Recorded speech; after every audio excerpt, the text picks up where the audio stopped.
Hi, it's Barbie here, and this is a cup of tea with Born to RV. So, thanks for stopping by.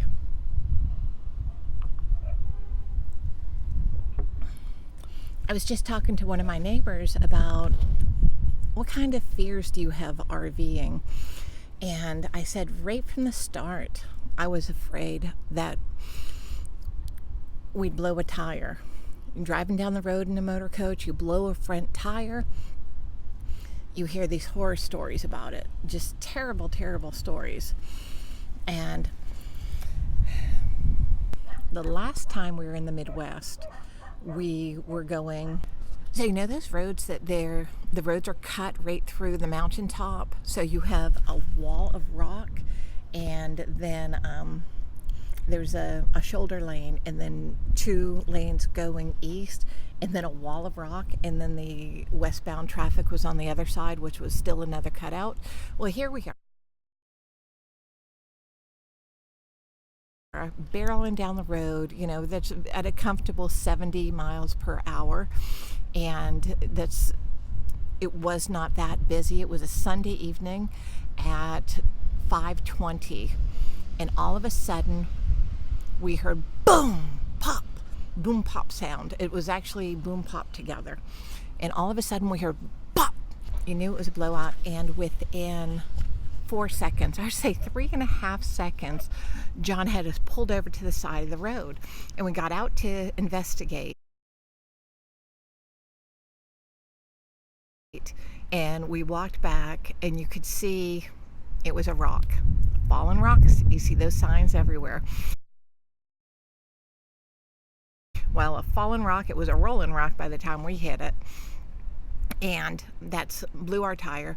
And right in the asphalt, you could see where the hub, the wheel, hit the asphalt, and the tire was wrapped around parts of it. So it would be, shredded tire, and then the hub again.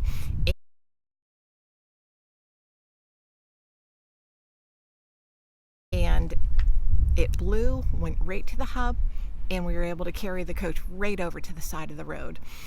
So immediately the first thing we did was call CoachNet. And we called CoachNet. They said somebody will give us a call. And within 20 minutes, somebody called us up, and they sent somebody out another 20 minutes. By the time he got out there, it was pouring down rain. And it was two guys in a truck, and they asked us to lift the coach with the levelers, and we did.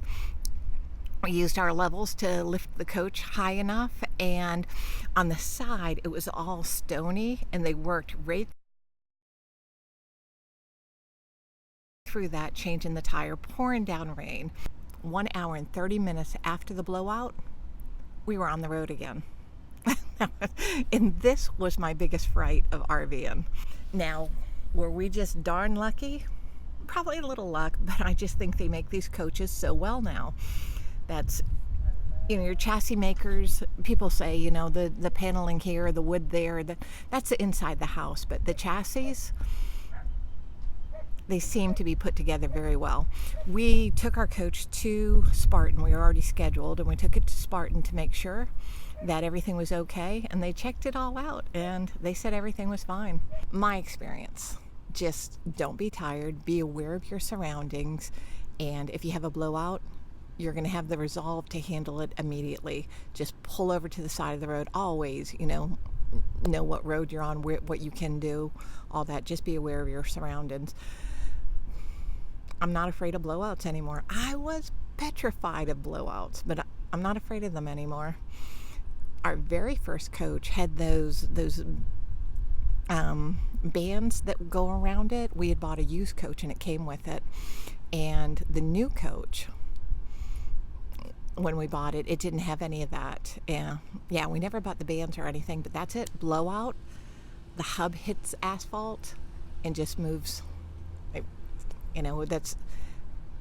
was smooth.